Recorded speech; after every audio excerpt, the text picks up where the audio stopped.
first or second grade, they shaved my head at school. They shaved And, your head? yeah, so I was very embarrassed to Oh, go to school. no. So I would try to not go to school. Why did they do that? Because I had lice. Oh. And that principal and then this woman, I think she was a nurse, decided to shave my head Oh, at my school. goodness.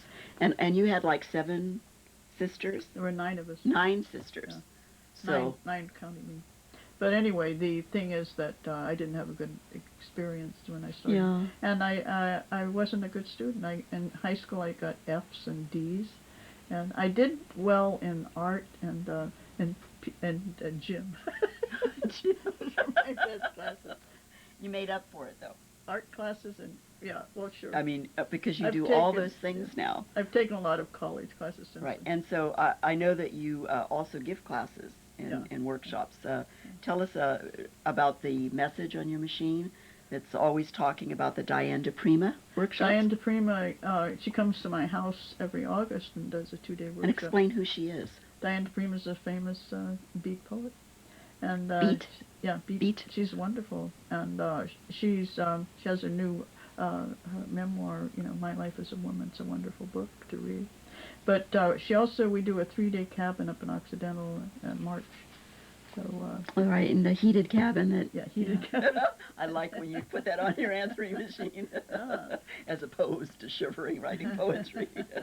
And sometimes Dorian Locks and Joe Millar come, and sometimes they'll do something. And they're famous poets also. They live up in Eugene, Oregon. Now tell us, write it. One of the poems that you've written in one of the workshops. How about reading one of those? Okay, this is a poem called Just Because, and it's actually Dorian Locks, who I just spoke about, who lives in Eugene, Oregon. She used to live here in Petaluma, and we used to take her workshops. They were wonderful. So once in a while I'm talking to her on the phone, I say, Dorian, give me an assignment. So she had just given her college class this list of words, to write a poem. So she gave them to me. Just a list of words? A list of words, yeah. That had no connection? I don't remember if she said anything else about it, but right. Usually you give a list of words and you might say use this or say this or do so many lines. Mm-hmm. You might add more instruction to it. Right. But they're just unconnected words and you have to try and make something out of them. And so this is the poem. It's called Just Because.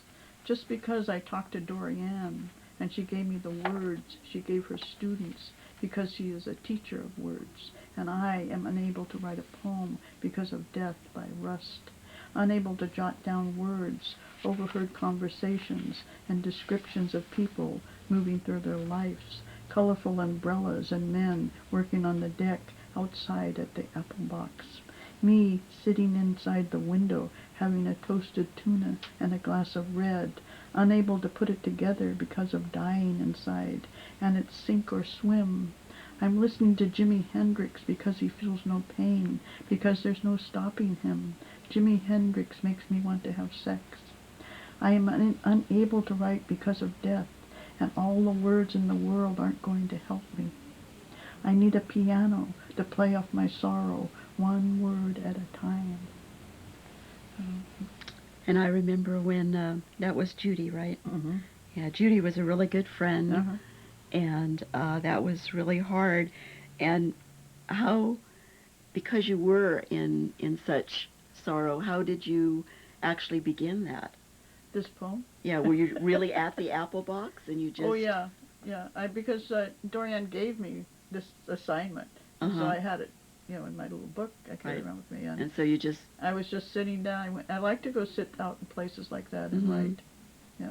It's good for me to do that. And the water is there. The water, you could sit in a bar. I mean, if you sit in a place that has people, you might start writing about the people too, or listening to what they're saying. Yeah. Well, your poetry really creates all the visions that you want to get across. I know that whatever you're feeling, whenever I read it or hear it, those are what I feel.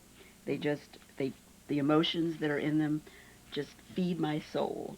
Well, now, you just gave me a new book. Yep. This is an old book, but it was new to me. And it's called I'm Tap Dancing.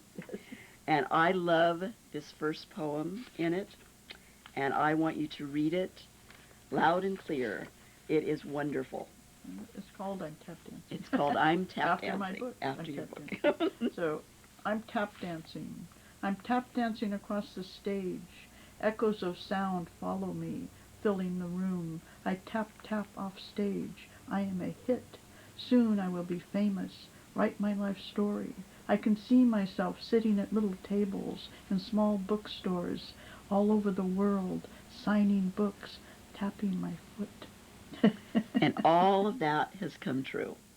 All of it, every single bit of that, you are tapping.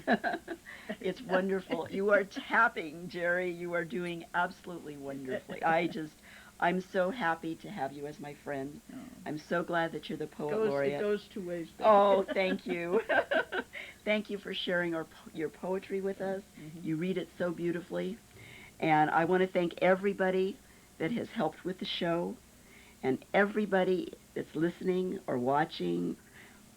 Everybody has talent.